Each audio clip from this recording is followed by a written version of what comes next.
Finally ನಿಮಗೆ ಬೇಕಾಗಿರೋದು budget ಎಷ್ಟಾಗಿದೆ ಅಂತನಾ, ಜಾನಿ ಮಾಸ್ಟರ್ಗೆ ಎಷ್ಟು ಕೊಟ್ವಿ ಅಂತನಾ? ಇಲ್ಲ, ಆಕ್ಚುಲಿ ಜಾನಿ ಮಾಸ್ಟರ್ ಇಷ್ಟೇ ಬೇಕು ಅಂತ ಏನು ಕೇಳಿಲ್ಲ. ಏನೋ ಗೌರವಧನ ಅಥವಾ ಹ್ಯಾಪಿಲಿ ಏನೋ ಒಂದು ಗಿಫ್ಟ್ ತರ ಹೇಳ್ತಾರಲ್ಲ, ಅದಷ್ಟೇ. ತುಂಬಾ ಅಂದ್ರೆ ಫೈನಾನ್ಷಿಯಲಿ ಇಷ್ಟೇ ಕೊಡ್ಬೇಕು ಅಷ್ಟೇ ಕೊಡ್ಬೇಕು ಅಂತ ಸೀರಿಯಸ್ಲಿ ನಾವ್ ಇನ್ನ ಏನು ಅದ್ ಮಾಡಿಲ್ಲ.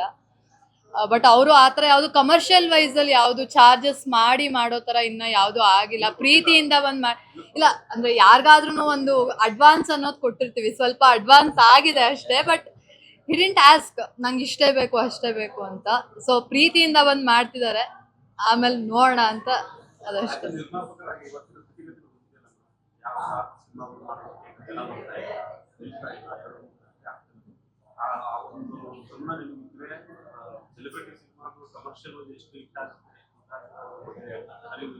ಇಲ್ಲ, ಆಕ್ಚುಲಿ ಕಮರ್ಷಿಯಲ್ ವೈಸ್ ನೋಡ್ತಾರೆ ಮಾಡ್ತಾರೆ, ಅದ್ ಗೊತ್ತಿರಬಹುದು. ಬಟ್ ಕ್ವಾಲಿಟಿ ಎಲ್ಲೂ ಕಾಂಪ್ರಮೈಸ್ ಆಗ್ಬಾರ್ದಲ್ಲ. ಇವಾಗ ನಾನೇ ಕುತ್ಕೊಂಡು ಸಿನಿಮಾ ನೋಡಿದಾಗ ಆಸ್ ಎ ವೀವರ್ ನನ್ಗೆ ಇಲ್ಲಿ ಮಾಡ್ಬೇಕಿತ್ತು, ಇಲ್ಲಿ ಮಾಡಬಹುದಿತ್ತು ಅಂದ್ರೆ ತುಂಬಾ ಸಿನಿಮಾಗಳನ್ನ ನಾವೇ ಹೋಗ್ಬಿಟ್ಟು ಹೇಳ್ತೀವಿ, ಇಲ್ಲಿ ಇದು ಚೆನ್ನಾಗಿಲ್ಲ ಅದ್ ಚೆನ್ನಾಗಿಲ್ಲ, ಟೆಕ್ನಿಕಲ್ ವೈಸ್ ಅಲ್ಲಿ ಬಂದಿಲ್ಲ ಅಂತ. ಸೊ ಅಷ್ಟೆಲ್ಲ ನಾವು ಕಮೆಂಟ್ ಮಾಡೋರ್ಗೆ ನಾವು ಮಾಡ್ತಾ ಇದೀವಿ ಅಂದಾಗ ಆಕ್ಚುಲಿ ಅದನ್ನ ಕರೆಕ್ಷನ್ ಮಾಡ್ಕೊಂಡ್ ಮಾಡ್ಬೇಕಲ್ವಾ. ಬಜೆಟ್ ನಾನು ಇವಾಗ ನಾಳೆ ಇನ್ನೊಂದ್ ಕೋಟಿ ತಗೊಂಬಂದ್ ಹಾಕ್ತೀನಿ ಅಂತ ಹೇಳಿದ್ರೆ ನಂಗೆ ಆ ಚಾನ್ಸ್ ಇರಲ್ಲ.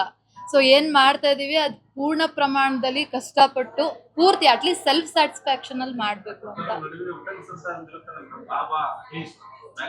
ಸರಿ, ಕಷ್ಟಪಟ್ಟು ಮಾಡಿದ್ರೆ ರಿಟರ್ನ್ಸ್ ಬರುತ್ತೆ ಅಂತ ನಂಬ್ಕೊಂಡ್ರು ಅವ್ರು. ಇವಾಗ ನಾವು ಕಷ್ಟಪಟ್ಟು ದುಡಿದ್ರೆ ಅದಕ್ಕೆ ತಕ್ಕ ಪ್ರತಿಫಲ ಸಿಕ್ಕೇ ಸಿಗತ್ತೆ ಅಂತ. ಸೊ ಎಲ್ಲವನ್ನೂ ಅದೇ ದೃಷ್ಟಿಲಿ ನೋಡ್ಕೊಂಡು ಹೋದ್ರೆ ನಾವ್ ಯಾವ್ದನ್ನು ಅಂದ್ರೆ 100% ಕೊಡಕ್ ಆಗಲ್ಲ.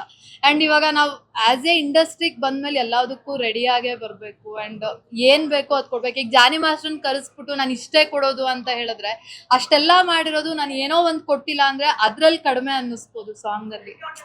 ಸೊ ಅಟ್ಲೀಸ್ಟ್ ಇಲ್ಲಿ ಏನಾಗಿದೆ ಅಂದ್ರೆ ಎಲ್ರಿಗೂ ಸ್ಯಾಟಿಸ್ಫೈ ಮಾಡೋದಕ್ ಮುಂಚೆ ಟೀಮ್ ಸ್ಯಾಟಿಸ್ಫೈ ಆಗ್ತಾ ಇದೀವಿ ಮೊದ್ಲು. ಅದ್ ಸ್ಯಾಟಿಸ್ಫೈ ಆದ್ರೆ ಜನಕ್ಕೂ ಇಷ್ಟ ಆಗತ್ತೆ ಅಂತ.